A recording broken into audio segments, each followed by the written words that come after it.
लो हाँ जनाब, अज मामू पाकिस्तानी तुहानू लैके आ गया अगेन एक बार फिर जेलम नाश्ता पॉइंट से बड़े विजिट तुहानू कराना। मैं तुहानू नलियां भी तकाइए, तुसीं आखदे झूठ है, ए तको तुसीं, ए तको सरकार अजे भी तुसीं ना मंदे उस्ताद होना तो फिर असीं कुछ ना आख सकते जनाब। ए तक लो उस्ताद होनी खलोते जे नाश्ता करना। उस्ताद जी क्या कहते तुसीं इहदे मुतालक?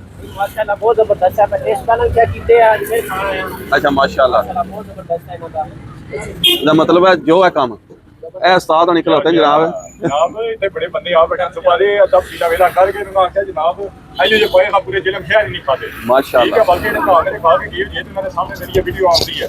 ठीक है, थले कमेंट दसो कि वाकई कोई टेस्ट है कि एवं गल्लां ही यही गल है, एवं नहीं रोले बन गए इते जेडे भरा आंदे वीडियो बनाने सरकार सारे नहीं वीडियो वायरल है। यही गल है, ਅਸੀਂ ਵੀ ਬਣਾਉਂਦੇ ਆ, ਸਾਡੀਆਂ ਵੀ ਵਾਇਰਲ ਹੈ। बहुत ਤੁਹਾਡੀ है ए तको आओ सारे आ जाए। आप साहब तुसीं किधर आए हो सवेरे सवेरे? ਅਸੀਂ ਆਏ ਜਨਾਬ ਇਹ ਭਾਈ ਹੋਰਾਂ ਸਾਡੇ ਮੈਂ ਜਿਹੜਾ 6 ਦਿਹਾੜੇ ਕੰਮ ਕਰਨਾ ਇੱਥੇ ਤੇ ਜੁਮੇ ਵਾਲੇ ਦਿਹਾੜੇ ਮੈਂ ਛੁੱਟੀ ਕੀਤੀ ਹੈ ਸਪੈਸ਼ਲ ਜਨਾਬ। ਮੇਰੀ ਤੇ ਸਵੇਰ ਬੜਾ ਰਸ਼ ਹੁੰਦਾ ਹੈ ਤੇ ਭਾਈ ਹੋਰੀ ਇਕੱਲੇ ਕੰਮ ਕਰਦੇ ਹੁੰਦੇ, ਫਿਰ ਮੈਂ ਚਲੋ ਸਵੇਰ ਜਿਹੜਾ ਨਮਾਜ਼ ਪੜ੍ਹੀ ਹੈ ਤੇ ਮੈਂ ਚਲੋ ਨਾਲ ਹੋ ਕੇ ਹੈਲਪ ਕਰਾ ਦਈਏ ਥੋੜੀ। ਹੋਰ ਤੁਸੀਂ ਕਿੱਧਰ ਫਿਰਦੇ ਹੋ? ਤੁਸੀਂ ਕਿੱਧਰ ਅੱਜ ਆਏ ਹੋ ਸਵੇਰੇ ਸਵੇਰੇ? ਅਸੀਂ ਤੇ ਉਸਤਾਦ ਨੂੰ ਕੈਚ ਕਰਨ ਆਏ ਹਾਂ ਕਿ ਆ ਸੁਣਿਆ ਬੜੀਆਂ ਨਲੀਆਂ ਛਲੀਆਂ ਰੱਖੀਆਂ ਨੇ ਉੱਪਰ ਤੱਕੋ ਜੀ। ਫਿਰ ਤੁਸੀਂ ਕਹਿਣਾ ਕਿ ਮਾਮੂ ਪਾਕਿਸਤਾਨੀ ਸਾਨੂੰ ਦੱਸਿਆ ਨਹੀਂ ਜਨਾਬ। ਖੋਲੋ ਜੀ ਜ਼ਰਾ, ਖੋਲੋ ਜ਼ਰਾ ਉਸਤਾਦ ਜੀ ਇਹਨੂੰ ਖੋਲੋ ਜ਼ਰਾ।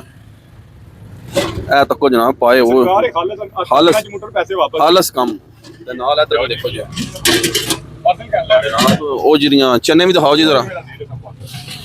ਇਹ ਤੱਕੋ ਵੀ ਚੰਡੇ ਤੈਰਦੇ ਪਏ ਜੋ ਹੋਏ ਹੋਏ ਧੂਏ ਲੱਗੇ ਜੇ ਤੇ ਰੇਹੜੀ ਦੇ ਉੱਪਰ ਰਸ਼ ਲੱਗਿਆ ਜੇ ਜਨਾਬ।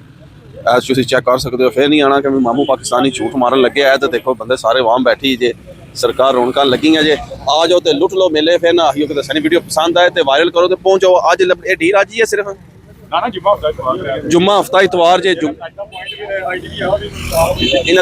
की अपनी आईडी जेलम नाश्ता पॉइंट की उन्होंने भी जाके फॉलो करो, लाइक करो, शेयर करो तो जनाब पहुंचो। जुम्मा हफ्ता इतवार फायदे चुको तो चिल मारो तो रौनक लो। क्यों आफा जी रौनक लगी बाबा जी, रश पे है तो मैं क्यों ना सारा माहौल दिखाइए तुहानू।